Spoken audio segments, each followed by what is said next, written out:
Good afternoon, everybody. Welcome to 30 Frames a Second this week, and I'm your host, Greg Lassiter. Tomorrow will mark 50 years since the Civil Rights Bill of 1964 would be signed by Lyndon B. Johnson, the president at the time. We have a great show for you. We'll be right back.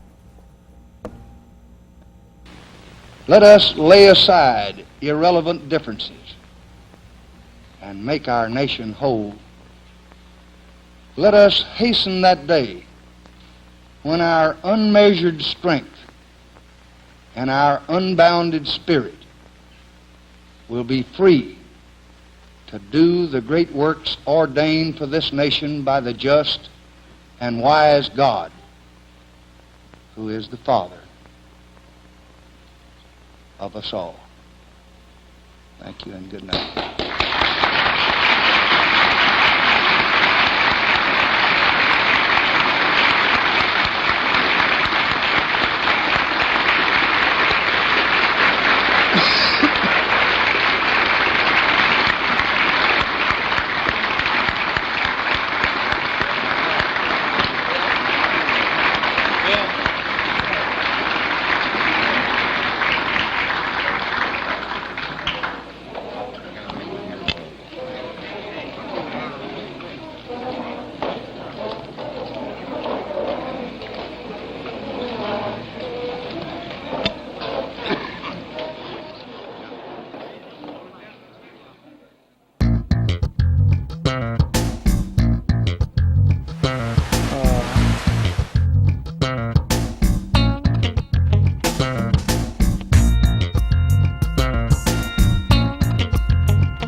Where the victim is now the perpetrator and the perpetrator is now the victim. And that just drives me crazy. Good afternoon, everybody. Again, I'm Greg Lassiter. I'm hosting 30 Frames a Second this week. And tomorrow will mark a very important act in history. And that was the Civil Rights Signing Act of 1964 that was done by President Johnson at the time. And who do I have with me?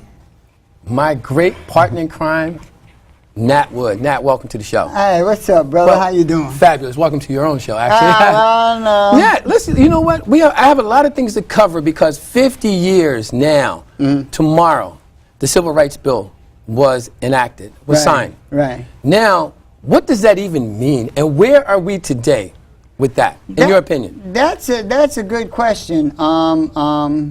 And the answer is inexact, and the jury is out because the fight against the rights and privileges according to citizens of the United States has taken a different turn, a different tone. So whereas it was one unified message, it was about voting rights, it was about according opportunity to all races and sexes of people.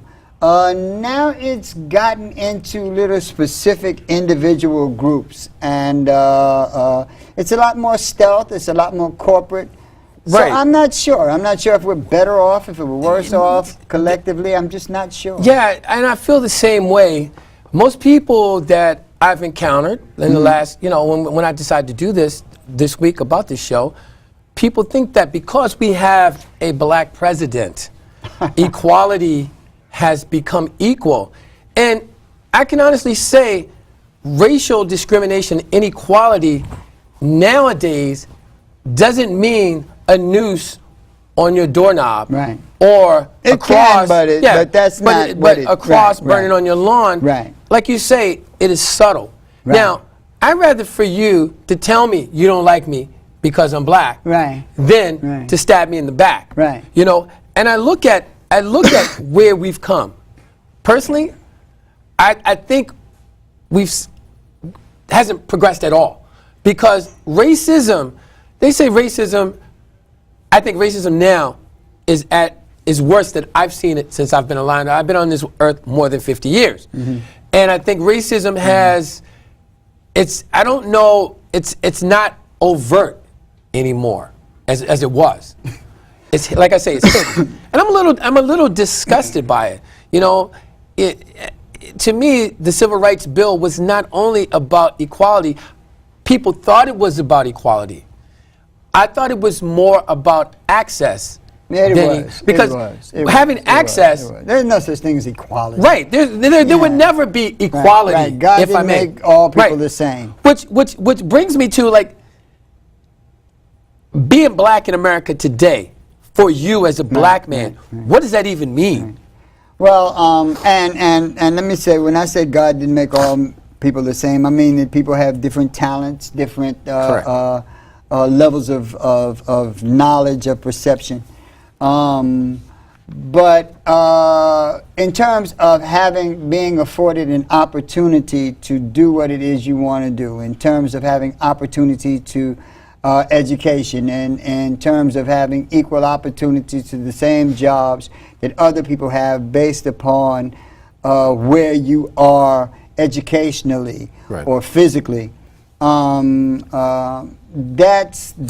what the fight was about. The fight was never about turning Clarabelle into Einstein. It was about making sure that whoever filed for the Clarabelle job has as much chance of getting it as anybody else, and whoever filed for the Einstein job has as much chance based upon qualifications. Now, that's funny because I see that people think that, you know, I'm going to say this first off. And I know I'm going to get this on social media. Why is it all about race all the time with black people? And people say, it's not about race, it's not about race. It truly is about race, because until we understand each other, not just the white people understanding the black people, it works both ways. So until we have some understanding, it's always going to be an issue. Well, if you're saying who I hang out with in the bar watching the soccer game, you're right. Unless you call me a nigga, it's not about race. But we're not actually talking about that. We're talking about opportunity, or the lack thereof, predicated upon your race. We're talking about statistics. We're talking about math. We're talking about the fact that the education system does not accommodate black people. Minorities. Case in point. It's minority, but the statistics veer out from black to brown to white. And so you know, whereas capitalism is a value system, it's a system of absolutes. You know, what's the absolute worst and what's the absolute best. The blacker you are, the more inclined you are to be poor, unemployed, incarcerated, in foster care, statistically. But you know what, statistics. That's the white man's numbers. I didn't. I was just going to say. No, you didn't. But then are you saying that statistically blacks are doing more crime? Statistically, blacks. All right. Statistic. Okay. Nothing to do with crime. Okay. Women. Right. Black women as opposed to white women. Right. Black women with the exact same educational background as white women, same number of years in college, same educational background. White women tend to have about $20,000 in savings. Black women have $5 in savings. And ain't got nothing to do with crime. No. But why is that, Nat? Why is that? I'm gonna tell you why it is. Would it be because? Okay. You gonna tell me? No. Yeah. I'm gonna suggest to you what I think it is. Now, and before we get any call-ins, guys, just hear me out. I'm listening. Okay. I'm here. Is it because the majority of the statistics for black women, they're unwed mothers or have children, not unwed, have said children? The exact same statistics. The exact same statistics. So that would factor in whether or not they're unwed mother or not. I said the same statistics. I said the same exact. But what is the don't change? Don't no, but I'm not. Change reality I'm not. You said an argument. Same statistics. Said the same two women. The same two women went to got the same damn degree, the same amount of kids, the same husband or lack thereof. the white woman has a buttload more money than the black woman. Why? That's what you're supposed to be answering. No, no, why? But I'm just asking you, why? On the face of it? On the face of it. She's black. Really? Oh, that's on the face of it. Okay, now you can make stuff up. Okay, you can try to avoid the issue. You can try to avoid the issue by making up reasons that are not substantiated. But in point of fact, the only discernible difference, is the color of their skin. Okay, and how do you substantiate that? By the white man's statistics. but see, I'm missing this point because, okay, you say it's his numbers, not mine. I'm not coming up, ladies and gentlemen. These are not my numbers. This is, this is the devil's accountant. This is his lawyer coming up with his numbers, not mine. But then explain this to me then. So guys, we got the women. What about the men? Let's talk about the men. The same statistic. Is it the same? Okay. So you got statistically, white men with a high school education who have been incarcerated have a better employment record than black men who have a high school education that have not been incarcerated. By every single statistic that you have, when you measure the two, white boys come out better. Okay. It's better to be white folks in America. But now, these are not white folks. White folks say, it is better to be white folks. Of course they are. Of course they are. But you know what? And they really don't want you to know it. So for them to come up with the statistics. But it's their statistics, so it is what it is. But my question is. Okay, so that's another check in their box. But exactly. But now we know what the issues are. What are the issues? So the issues are, okay, there's no equality. Okay, you just put the same statistics out. And the fact is this. The fact is this. White people would fare more than black people. Right. With the same credentials. Right. But that's not an issue of equality. Like you said before, that's an issue of access. That's an issue that is systemic. Now, white people benefit from the system. And that's why it's difficult. There's two difficulties in dealing with this information in terms of relating it first to the masses, then to the system. Because first of all, the masses of white people, they do suffer from white guilt. They get like if you say the white thing, they go, oh no, I didn't do it. I didn't say that. That's how white folks are. I ain't mad at them. I know where they're coming from. And I didn't have no slaves. I didn't do it. I didn't do it. My daddy. But wait, you said this. And the system understands the necessity to maintain the system. But then, okay, you say white people benefit from the system. Yes. Why can't black people benefit from the same system? Nowadays. Not 50 years ago. They now. can. Right. They can. Well, why don't we? Because first of all, it is incumbent upon black people to accept the reality of the system. A lot of black people do not accept the reality of the system. You're absolutely right. It is what it is. Right. That means that you're going to have to find different ways to apply yourself and succeed in spite of the fact that the dealer is dealing from the bottom of the deck. And you know it. And you know it. Now we have basically two predominant groups of black people. We have a group of black people that will never admit that the dealer is dealing from the bottom of the deck. Now, where do they fall in? They fall in basically the middle class. But there's no such thing as middle class. If it's here, right. What they think is reality is the reality. But my thing is, I don't think it's so much the middle class. I think it's the lower class who's not going to admit. Who wasn't going to admit it. No. The lower class has a different issue. Okay. And when I say lower class, I mean economically and all the things that go about that go with that level of economics, that no money thing. The ignorance, the lack of education, just a lot of things, the incarceration rates. their predominant problem when we talk about that caste system, that really entrenched poor. Right. We're talking about a population that actually sees it in a different way. They see it that the white man cannot be beaten. That is his system. But again, I'm just talking about the perception of things. But you're absolutely right, though. Right. You're absolutely right, and I agree with you. The way people see stuff. And the thing of it is, why is it?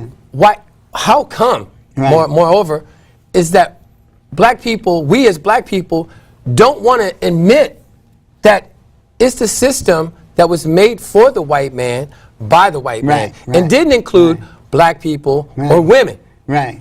So there's a certain culture. There's different cultures out there. We know what the game is. We have a lot of people that we have elected or selected, depending upon what the case is, that we value their opinions. Unfortunately, they have been co-opted by the same system that everyone else has been co-opted. They are bought and paid for by corporate. Yeah.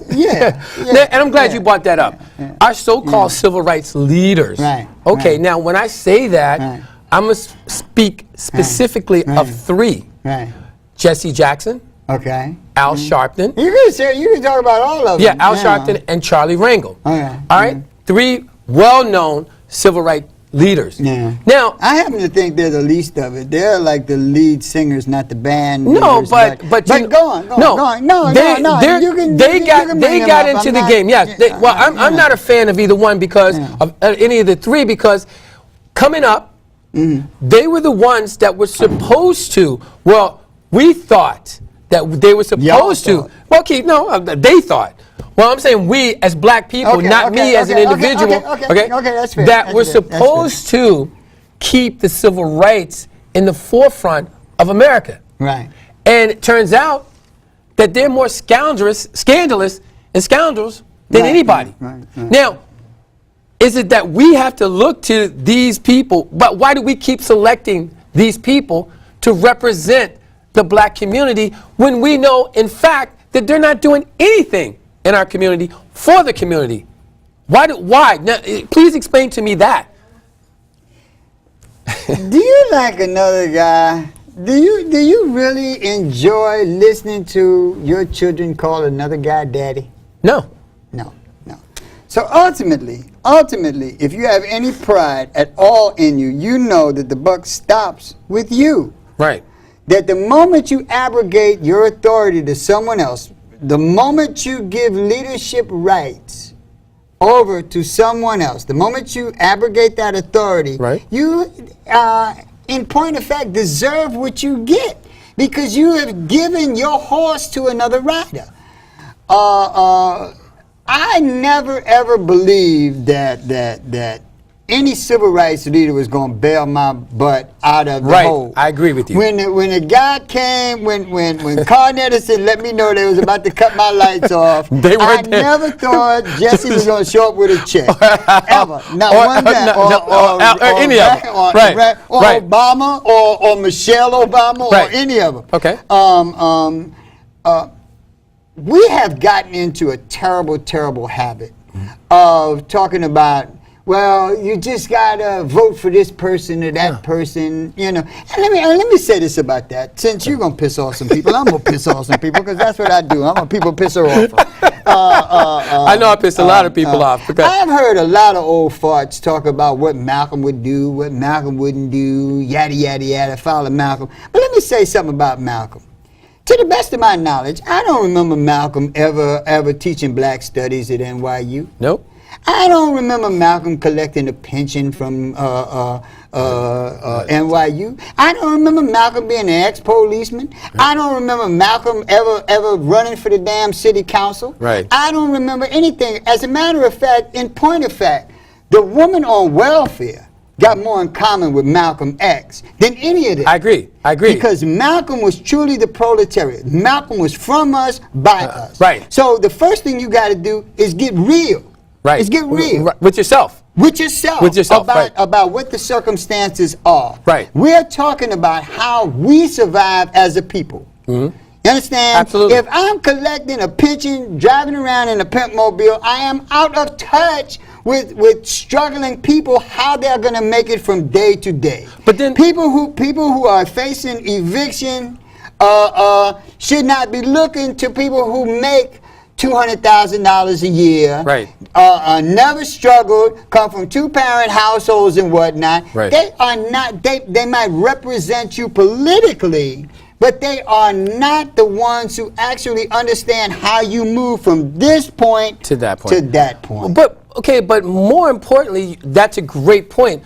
But okay, they're not in touch. They represent a community, but in a political aspect. Okay, and there's certain things they can do politically. Yeah, but they can get more money to a non-profit group. Okay, but here's the thing. Money. Okay, let's just go. Change laws. Let's just talk about what we know. Right. Harlem. Right. Now. Right. Versus 40 years ago, 30 years ago. Right. How Adam Clayton Powell. Right.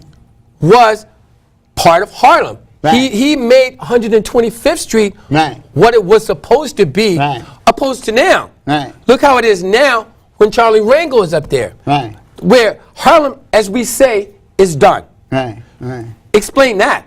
Because Malcolm, black people was about people. With Charlie Rangel, black people is about buildings and streets and garbage pickup. It's not about advancing opportunity for human beings. With Malcolm, all the laws were put in place to help advance black people, the people that he represented in his constituency. Adam Clayton Powell. Yeah, okay. When to me, he's one word. Okay, well, right. I thought I said Adam. No, you said Malcolm. Okay, well, Adam. Right. To Adam, it was all about creating opportunities so that people could advance within the context of the constituents that he represented. In other words, Adam was about trying to make sure that people got fair pay for equal jobs. Right. Adam was about trying to make sure that people got access to houses and homes and rents to live in. Right. With Adam, it was that people got opportunity to better education because to better themselves overall. To better themselves, to be more competitive in a system that tends to reward people who are more competitive and punish people for being less competitive. Right. Charlie Rangel was like, but again, he's been more co-opted by the second estate, by the corporate estate. Yeah, but hold on that. But you say so that it's about making Harlem fancier, not about making the people of Harlem advance themselves, more competitive. But then he sold Harlem a bill of goods. I don't know. I think he's doing what he believes. But you don't do what you believe. You have to do what's right for the community. But I think he thinks he's doing what's right for the community because, all of them. And that's what I mean about perspective. Mm-hmm. That's what I mean about like where you come from, where you're coming from, what your perspective is. When you when you come from a place that is not the same type of struggle, right? That really the entrenched proletariat, that caste system that is at the bottom of the totem pole, and the struggles that they have to endure to make it from point A to point B, to get out of this caste system into a higher caste system, into a higher class, to advance. It's very, very difficult, and people who do not understand how difficult it is thinks it's just about making the streets prettier, or it's just about like listen. In point of fact, the little tricky games that they play, right, have benefited me because I know the system. Well, we both know the system. I know the system. I know where you're coming from. But we know that the masses don't know that. So even though we're telling you, the masses, that this is how it is, It's the fact that it goes back. I guess it goes back to you just don't want to know, but you're affected by it. Do you see what I'm saying? But we have to. First of all, it's very difficult because. How difficult is it though? You're sitting there. We do this every week because for the first time we didn't have a level above us that was entrenched ignorance. You know, right? Whether we were poor or not, we did have a level of elders and collective parents. Even if we didn't have parents that were right there in the household, even if we didn't have a father in the household, we had a community that the community raised us. Right, the community raised us. Right. So we were actually taught to study. We were taught to learn. The people who spoke to us were intelligent, articulate, and focused visionaries. We don't seem to have that anymore. We are being taught by the children are being taught by children. And the children are teaching the children ignorant ass. But here's the thing, though, which leads me to the next question. This generation, the millenniums, for the most part, believe in racial equality. They believe in equality around it. They believe in access. But my question is, why isn't What is racial equality? I don't even know what that means. Well, there's a study that MTV did with David Binder, and 91% of 18 to 24-year-olds believe in racial equality, and 73% of them believe it can happen with open, constructive conversation. I still don't know what the hell he means. He's lucky I wasn't there, because I'd have asked him, what the hell does that mean? No, that's what I'm saying. What I think it means is that... But you shouldn't have to say what I think it means when you're talking about a statistic that somebody has researched. David Binder, you're an ass. If that's what you came up with those specifics, those non-specific specifics, you're very broad. It's very broad too. Which doesn't. When I read that statistic, David Binder, you're an ass. When I read the statistic, I was like, what the hell? What does that even mean? I shouldn't have to ask what does this mean. It should tell itself. When you say you ask them, do you believe in racial equality? First of all, what is that? What is racial equality? Right. What is that? What is that? I don't know. I don't know. Which tells me now, the millennials who supposedly believe in racial equality, why aren't black people, black young, doing anything with themselves? It's like the phrase. They come up with these little crazy catchwords, and I've heard this on the TV, and it's some dumb stuff. But nobody challenges on them. A lot of times it's like just a table full of white people talking white people stuff. Hold on. What is white people stuff? White people stuff is there's a word is sophistry. That's when you tell half the truth, and by omitting the other half of the truth, you are actually deceiving people into things. You give people just enough truth to make them believe a lie. Right. Okay, that's good. That's good.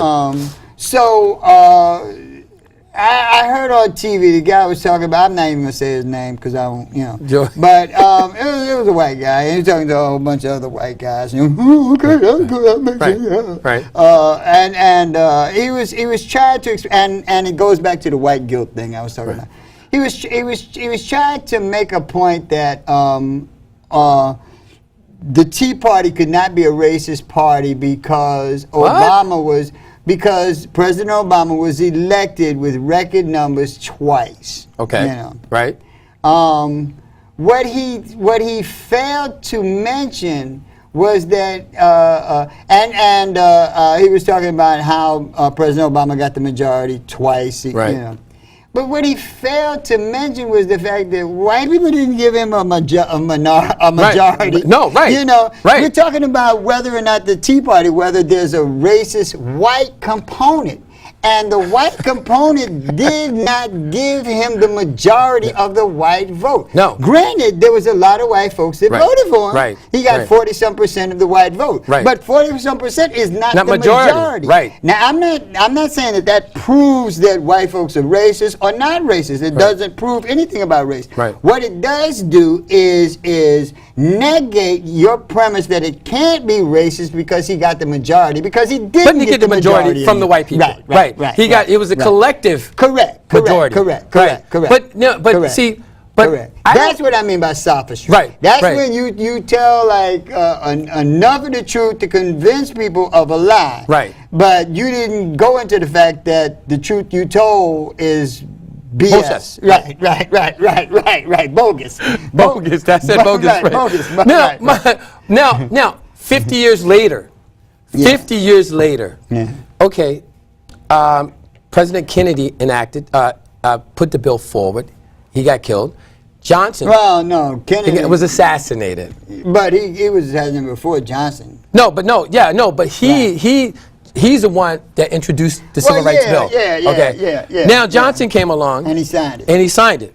With 50 years. With 50 I years. got a Charlie horse in my leg. I'm just. With 50 years. With 50 years. With 50 years later. Has there been? And I want to keep coming back to that. Is there any progress? Progress. No. No progress whatsoever. No. As a matter of fact, it's far worse than it is, because they have been able to people have separated themselves into splinter groups, and those splinter groups are now catching the brunt. White folks, in an attempt to maintain white privilege, have thrown themselves to the wolves. Right. So, like when you look at like everybody, instead of like worrying about the rights of everybody collectively, have all been focused on their own personal rights. So you hear groups that talk about women's rights. You hear groups that talk about gay rights. You hear groups that talk about immigration. But they don't talk about human rights, and they don't talk about the rights of all people. And by doing this, they have allowed the corporations, the system itself, to isolate them in groups and devastate them methodically. So now you got like immigration, Colombian necktie. Right. You got abortion, Colombian necktie. Right. Gay rights has made some inroads in terms of marriage equality, but they are trying to give that the Colombian necktie. Right. And since they have stacked the Supreme Court, I would say that this battle is far from over. Yeah, but here's the thing: what I don't understand about groups, the groups of people that you just mentioned, they know this. Voters' rights. Yeah. Colombian but see, we say this. They know this, but how come these people can't collectively talk about human rights? Because nobody cares until they kick your door in, and when they kick your door in, it's too damn late. It's done. It's a wrap. It's a wrap. Right. It's a wrap. The corporate right, the corporate structure has been stacking the Supreme Court since the 80s. Right. This was not a surprise. Right. Like I said, they did this porno style. You could see it coming. Yeah, it's visionary. It was visionary. Absolutely. Right.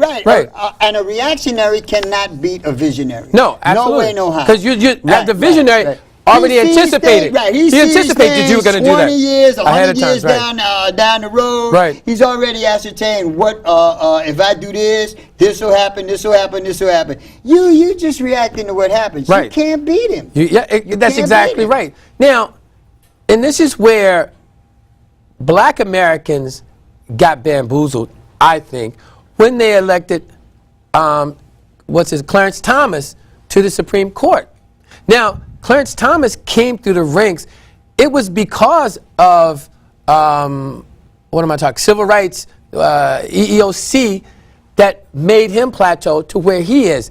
Now he gets on the highest court in the world, in the country. But how could black people get bamboozled? They did. Black people been getting their ass whipped since day one. But then, it goes back. It goes back to black people here just to whip their ass. But it goes back to They said, the "We need same some thing. asses to whip. Let's go get But the it goes back to the black same over thing here." because the majority of the people thought that since this black man, How? Because he came through the ranks and struggled like the average black person who is He uneducated. never struggled like the average black person. But he and got- even if he did, what's that got to do with anything? Right now, people, right now, as we speak, you are in your homes. A lot of you are in your homes. You ain't got a pot to piss in or a window to throw it out of. You don't know when they're going to shut your phone off. You don't know when they're going to kick you out your house. And they're going to kick you out your house because the rent going to keep going up until you can't afford it.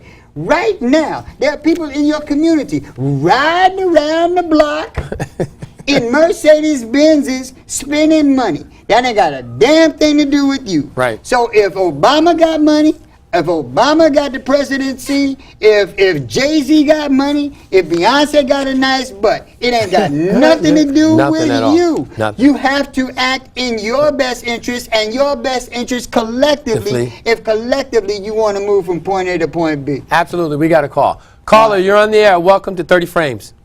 Good afternoon, gentlemen. How are you? Good Very good, afternoon. thanks. Thanks for watching. Brother Wood and Brother Lassiter.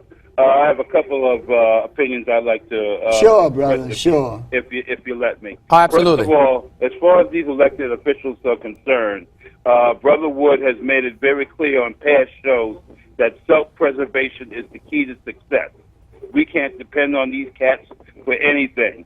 As far as our young people are concerned, as long as BET, known as Booty Entertainment Television, keeps on putting shows like 106 in Park, Just Kiki, and shows like Love and Hip Hop and Basketball Wives and Right. R&B Divas, we won't get anywhere because our people, all they see is the only way to resolve conflict is by fighting.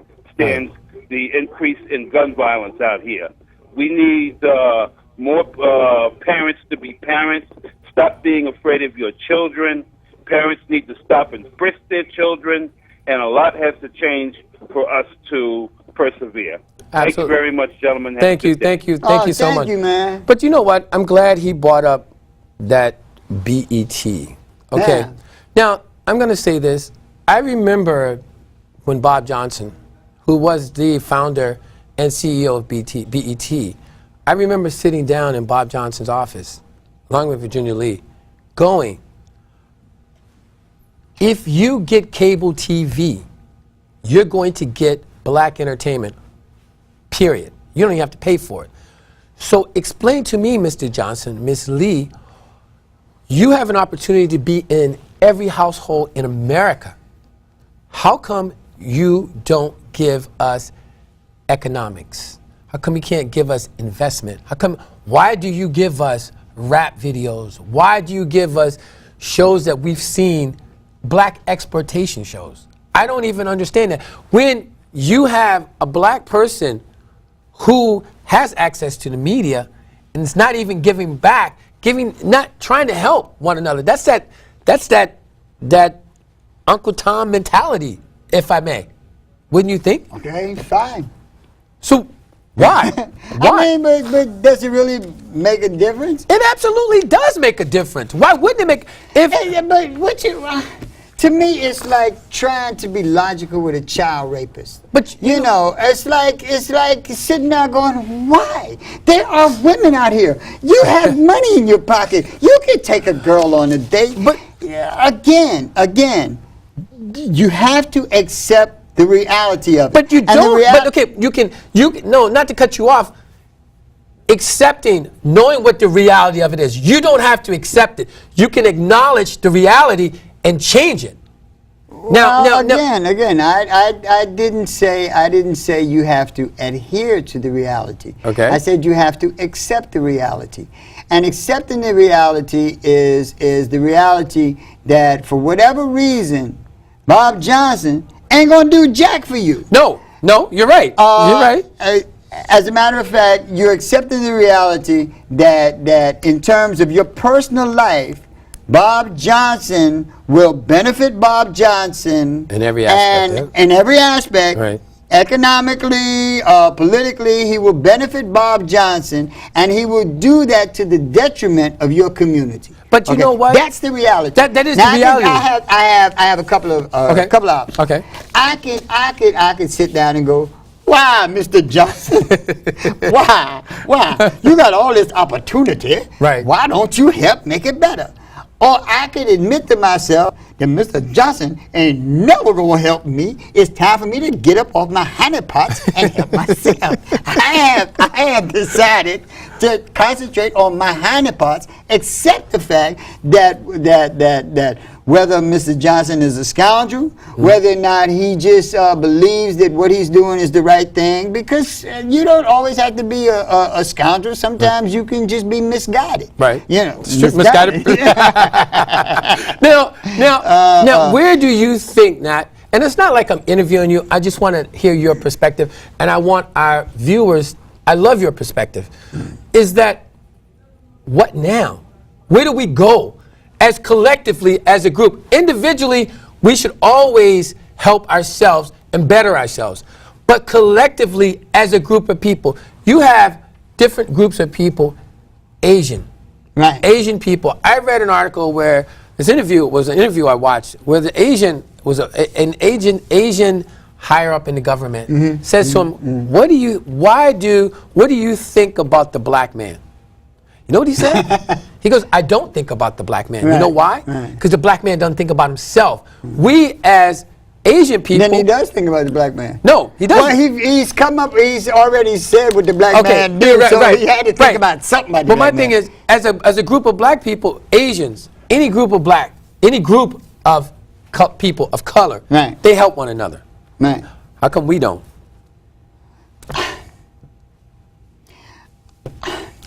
A better question is, what do we have to do in order to change the paradigm? Absolutely. Yeah. You're absolutely right. My mistake. What do we have to do?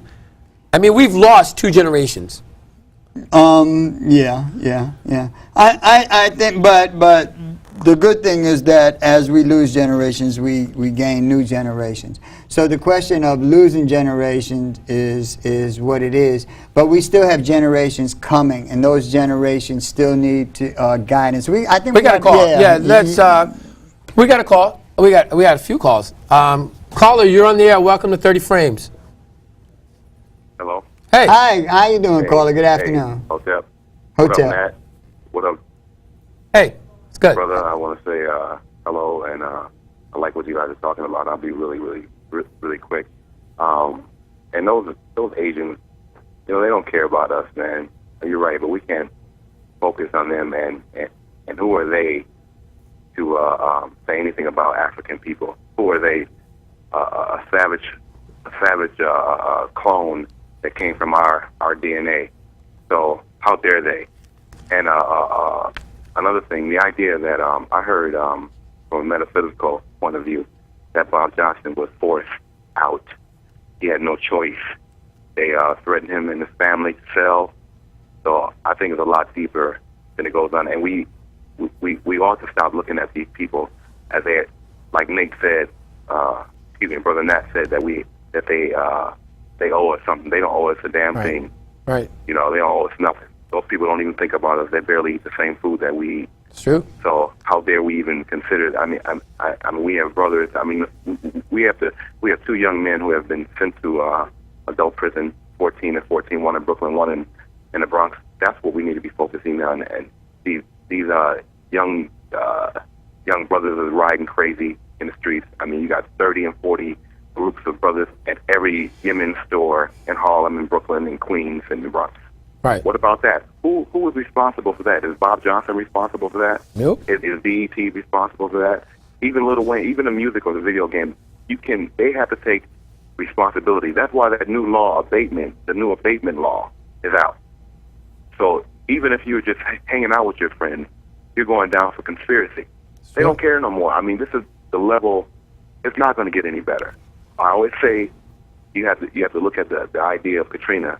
All black people are not going to make it, and all black people are not for us. they're not for us, and they don't even like programs like this because this is too much consciousness. This is too much awareness. This is too good. Right. You know, anything that's dumbed down, they listen to. But so, you know, I don't know what to say, brother. But I'm hopeful. I'm not hopeful. I'm optimistic. I'm an eternal optimist. But it's only in our spirituality, making sure self-preservation, making sure that our heart is lighter than a feather. Hotep, reinstate automatically. Well, take care. All right, thank you All so right, much. brother. Let's take this call before we Yeah, go. We got another yeah. call. Caller, welcome to 30 Frames. Caller, you're on the air. Yeah, hi. Hi, caller. Nat, are you there? Yeah, Yep. we're here. It's Winston. Hey, what's up, brother? Winston Gilchrist, how man, are you? listen. I like your show. Mumford. I keep Mumford, a machine programmed to remind me whenever I'm home, so I don't miss your show. And I just think you're doing a great job. I want to encourage you to continue doing what you're doing. Oh, Okay? thank you, That's brother. about it. I'm not going to take up your time. Okay. Oh, thank you, Okay. brother. Thank you All right. so much. Thanks for calling. Now, Nat, the brother said, okay, are we like the brothers that are laying in the street, going to prison? Are we supposed to be responsible for them? We are responsible for our future. And I think we've spent far too much time talking about individuals and far too little time talking about the plan of action we should take. As I said, we talk about generations that we've lost, but there are generations waiting on our guidance that we have to focus on also. Right. In point of fact, I don't really focus on success or failure. I do focus on being in the game. Doing everything right does not necessarily guarantee you success. Right. Doing things wrong does not necessarily guarantee you failure. Right. However, doing nothing usually, for the most part, guarantees you failure. Right. failure. Okay. Right. So if you truly, if you believe that concentrating on our spiritual side, and I kind of agree with it. I Yep. kind of think that the biggest thing that we need to do is get back to who we are. Right. We need to reclaim ourselves. We have spent so much time trying to focus on everybody else That's that exactly we have right. lost a lot of who and what we are. You know. Absolutely. And that's the thing. But we have kids having kids. Right. So I think that we should go back to let the village raise the kids. Correct. But we also, the kids having kids, those kids are still kids. Right, And right. they still need to be taught. And one of the major problems that we have is that it's almost necessary to fight a revolutionary war and a civil war simultaneously. Right. Because we have to stop making excuses All the for time. failure and actually concentrate on making our children accept responsibility and go about the Absolutely. business of being successful. I don't care what comes your way. Right. It is what it is. You have to find ways to be successful. You Right. have to go to school. But does you it- have to concentrate on what you're doing. I totally agree. You have to I'm with focus you. on. But there does- is no room for not Right, doing right, your job. Right. Does that come from entitlement though? Even Doesn't matter. But you know what? Even in the lower economic society, Right. those kids still have a sense of entitlement. Why is that? But that's the point. That's the point. The further back your horse starts, Right. the faster it has to run. Right. The horse in the front doesn't have to run as fast as the horse in the back. Right. The horse in the back has to overtake every other horse in the race to win. Right. Right. So no matter what the lead horse feels he or she is entitled to is irrelevant to the horse in the back. Right. Right. Because if they maintain their lead and they all run at the same pace, Okay. the horse in last place is going to finish in last place. Right. Right. That's just You the got to law of run averages. faster than Yeah. the other horses. Right. That's true. So you don't have the option, the privilege of simply doing what the lead horse does. Right. You have to like work twice as hard. Right. You have to run twice as fast. Right. You have to be twice as smart. You have to understand the field. You have to understand the difference between running on the outside and running on the end. You have to understand that as you move up, horses are going to be moving over to block you behind. Right. To keep them. Right. You have to understand all of that. Position yourself, not just run faster, Right. but understand your circumstances and position yourself. Absolutely.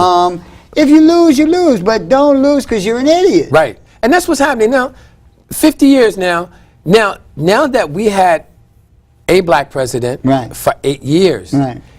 And do you think, in your opinion, the Civil Rights Bill has he done anything to further the cause of civil rights?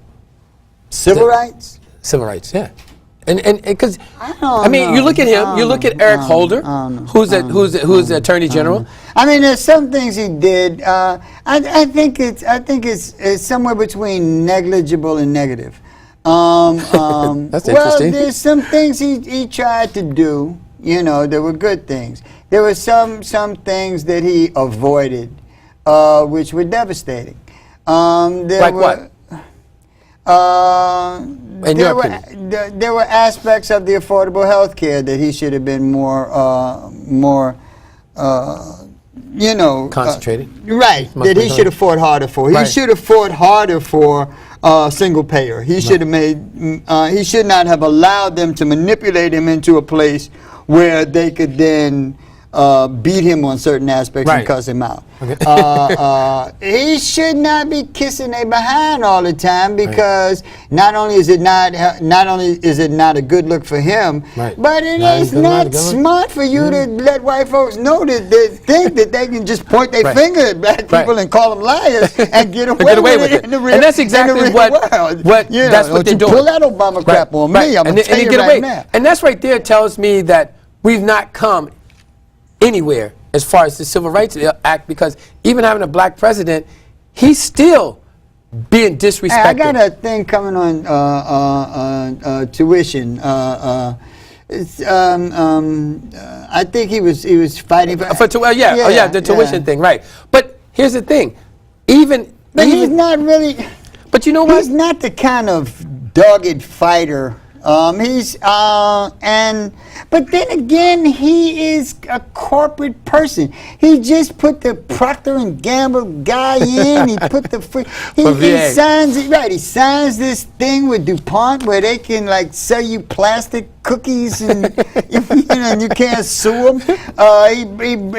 The first act after a bankrupting of the planet was to bring in this schmuck from the Federal Reserve. Right. You know, I mean, he's corporate. Right. So now let me ask you this. Yeah, the Iraq thing. Iraq is a Right. It's a mess. I haven't even That's talked a whole about nother the show. global mess. It's a whole.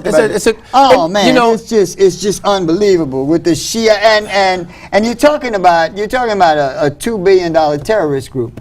Right. Yeah, I don't even want to get into all that. Right, We're running out of time. Right. But yeah. Now, there's a large percentage of African American males in the Army. Yeah, because they broke. But There's no draft. But that there's means there's only two kinds of people that's going to end up in the Army. That's people with no opportunity, broke ass people, or people who are going to become members of the Joint Chiefs of Staff. Right. You see a career. Right. For the most part, but even in the Army because there's no opportunity. But anywhere even in else. the Army, and if you enlist in the Army today, you're still under the poverty level. So are you better off going in the Army, or are you better off on the streets? What is it? Because even you're gonna eat in the Army, and I'm gonna tell you something. We're getting to a point where you are lucky if you get in the Army, right? Because there was a time when you could just take your ignorant behind to the Army and join up. Right. You have to have a high school diploma. Right. And as it becomes more and more specialized, you're going to need a bachelor's degree and maybe a master's degree in the years and decades to follow. So it's not going to be a place. Opportunity is going to cease But is it really? Because then again, if you got, you say, yeah, educated as an officer. Yeah, to be an officer in any kind of military, you have to have a degree. Now, but you're still following people, and you're not. Where are you advancing to? You see what I'm saying? Well, you're not advancing. You're not. So what's the point? As a matter of fact, do you consider that opportunity but still? the masses of people have not advanced. The masses of people have receded. Right. But do you still think going in the Only military? the 1% is in. Only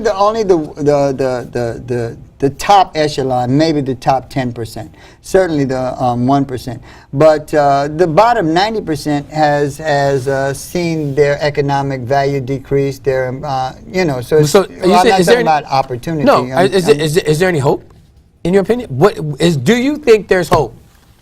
Hope to do what? That's exactly right. Hope. Is there hope for minorities?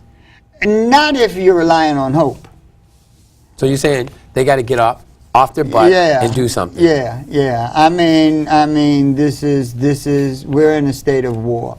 It means that you are going to have to be better than everyone you're competing against. Right. That means that you are not just going to have to go to school so you can get a job. Right. You are going to have to go to school and learn focus, something. and learn how to learn. Do something, yeah. The people who are being hired today are not people who are good in a specific area, right. because the focus of the jobs continue to change, right. Which means that you have to be good at learning. You have to be good at being able to do other things as they manifest. Right. It means that you're going to constantly, you're going to have to have skills at this. You're going to have to be able to learn this. You're going to have to be able to learn this. You're going to have to be able to think on your feet and respond to the situation at hand. So wow. It's a whole new paradigm shift. Man, you know what? I love doing the show with you. Hey, listen, this is a good show. Awesome. This is a good show. We're about to run out of time right now. We could actually go another 3 hours. Yeah, we could do this all day long. We Absolutely. haven't even gotten to the global thing. Right. Everybody, I want to thank you for watching 30 Frames a Second. And I think for me, it's always an honor to be host on your show because we always learn something. And remember, guys, shoot for the moon. If you miss, you're still among the stars. I'm Greg Lassiter for 30 Frames a Second. I'm Nat Wood. I don't know if I should say this because y'all. We'll be back next week, same time. Come back. Yeah. The closing CD is number 3. It's in the CD already. Y'all can cue it up. We still got a whole minute.